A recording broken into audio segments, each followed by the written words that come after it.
Oke, bismillahirrahmanirrahim. Assalamualaikum warahmatullahi taala wabarakatuh. Kembali lagi ke video pembelajaran ya. Sekarang pertemuan 5 ya. Kemarin pertemuan 4 ya. Kita udah membuat web sederhana ya yang ada header, footer dan juga tampilan indeksnya ya. Nah, sekarang kita akan belajar tentang POM validasi pada kode igniter ya. Contohnya kita pernah membuat apa itu namanya yang penginputan ya, POM penginputan mata kuliah, kode mata kuliah dan nama mata kuliah dan SKS-nya ya. Nah, kita akan coba dari tampilan itu kita akan coba masukkan yang namanya POM validasi gitu ya. Karena POM validasi itu wajib sekali ya. Masa kalau misalkan kita menginputkan sesuatu yang kosong bisa masuk gitu ya. Dengan adanya form validasi ini, jika inputannya kosong nanti akan ditolak gitu ya. Kembali lagi ke halamannya dan akan tampil eh, apa namanya itu keterangannya ya. Berarti form isian data tidak boleh kosong seperti itu. Nah, untuk pembuatan pemvalidasi pada kode igniter ya diperlukan adanya pemanggilan library POM validation pada kode igniter ya. Nah, pada saat membuat dan menangani POM, proses validasi data merupakan bagian yang sangat penting untuk diperhatikan ya. Validasi data diperlukan untuk menjaga keabsahan dari data yang dikirim oleh user ke dalam aplikasinya. Nah, ini ada mekanisme validasi data di dalam POM ya. Pertama yaitu POM ditampilkan ke halaman web. Kedua, user mengisi data ke dalam POM tersebut. Ketiga, jika terdapat satu atau beberapa data yang salah, maka POM akan ditampilkan ulang. Biasanya disertai dengan pesan kesalahannya seperti apa. Yang terakhir, proses ini akan diulangi sampai semua data yang diminta di dalam POM diisi dengan benar ya. Contohnya kita kalau misalkan login ya di sosial media. Kalau misalkan username-nya salah, nanti kan akan tampil tuh ya username yang Anda masukkan salah atau password yang Anda masukkan salah. Nah, contohnya seperti itu. Itu yang disebut dengan POM validasi gitu ya. Proses pemeriksaan data yang dikirim oleh user di dalam POM dilakukan di dalam controller ya. Demikian juga dengan pembuatan aturan rules dari datanya gitu ya. Untuk pengkodingan untuk POM validasinya itu kita bikinnya di controller ya.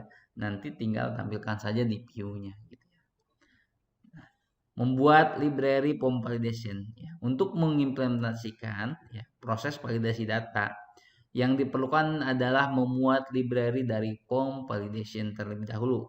Proses pemuatan library tersebut dapat dilakukan di bagian konstruktor controller. Nah, contohnya seperti ini ya. Dia baca library POM controller ya. Ataupun juga bisa di autoload ya. Kalian cukup masuk ke application, terus masuk ke config, terus autoload ya. Masuk ke application ya, terus config autoload ya, cari namanya autoload librariesnya, tulis di sini di array-nya POM validation ya. Oke, yang di array kan tentunya kosong. Nah, kalian tambahin POM validation gitu ya. Nah, yang selanjutnya ya, itu kan pernah bikin controller yang namanya mata kuliah.php.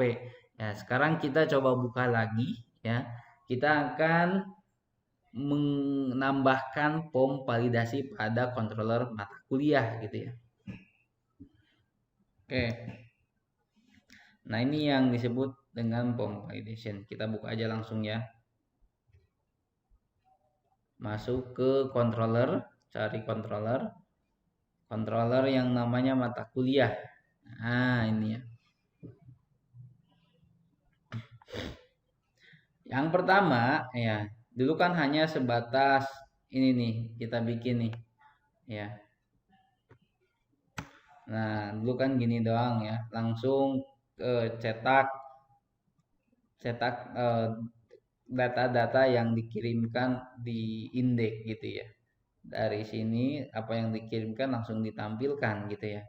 Nah, sekarang kita akan coba pakai yang namanya pomp validation. Yang pertama, kalian bikin ini this pomp validation set rule-nya. Yang pertama itu adalah kode ya. Kode kode mata kuliah ya. Minimalnya yaitu adalah 3 karakter gitu ya. 3 karakter dan required ya harus diisi gitu ya. Nah, pesan yang ditampilkan untuk required adalah kode mata kuliah harus diisi dan untuk kode yang ditampilkan untuk karakter minimal karakter yaitu kode terlalu pendek gitu ya. Nah, yang selanjutnya yaitu set rules-nya untuk mata kuliah ya. Nah, ini harus sama namanya kan. Ini kan kode ini sama ya kode gitu kan. Terus ini juga nama harus sama namanya di sininya nama gitu ya. Ini kan dari sini dari indeksnya gitu ya namanya nama variabelnya gitu ya yang isinya ya.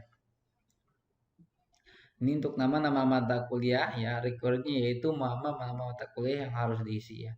Nama mata kuliah harus diisi. Yang ini minimalnya yaitu nama terlalu pendek gitu ya. Ditutup dengan jangan lupa untuk buka tutupnya gitu ya. Oke. Nah, ini habis kalian bikin ya set rules-nya ya. Saatnya kita bikin untuk percabangannya. Nah, jika ya this form validation berjalan ya tidak sama dengan berhasil ya, maka tampilkan pesan error gitu ya. Jadi masuk ke view form mata kuliah ke awal yang tadi gitu ya. Jika berhasil ya jadi tidak ada kesalahan dalam form validationnya maka tampilkan datanya seperti itu ya. Jangan lupa tutup kurungnya di sini ya untuk pembukaan yang ini gitu ya. Pembukaan yang ini nih ya. Ini buka tutup buka di sini tutup gitu ya. Nah, yang selanjutnya yaitu adalah kita masuk ke view-nya ya yang hasil dari tampilan inputan. Kita masuk ke view data mata kuliah ya. Nah, dulu kan kalian udah bikin ya untuk tampilan yang diinputkan ya dari mata kuliah, nama mata kuliah, kode mata kuliah dan SKS-nya gitu ya. Nah, nanti ya kalian cukup salah buka nih harusnya view mata kuliah. Cukup buka ini nih. Cukup tambahkan ini. Echo validation error ya. Jadi pesan yang dikeluarkan sesuai dengan yang errornya. Yang error terjadi gitu ya. Errornya seperti apa gitu ya. Nah, kita contohkan ya. Nah, ini tampilannya ya. Ini ada kode mata kuliah, nama kuliah, terus SKS-nya. Coba kita input dengan apa namanya kosong gitu ya. Kita tidak diisi kode sama matanya. Nah, ini akan keluar ya.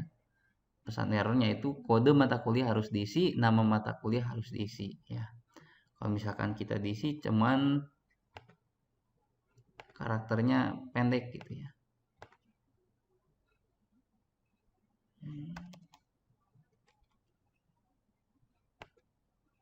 Nah, ada keluar ya. Mata kuliah harus lebih dari 3 karakter gitu ya. Kalau misalkan sesuai, tidak ada keeroran, ya misalnya programming 3 ya, misal SKS-nya misal 4, kita submit, ya dia masuk langsung ke untuk menampilkan data ya, masuk ke tampilan menampilkan data gitu ya. Nah, seperti ini.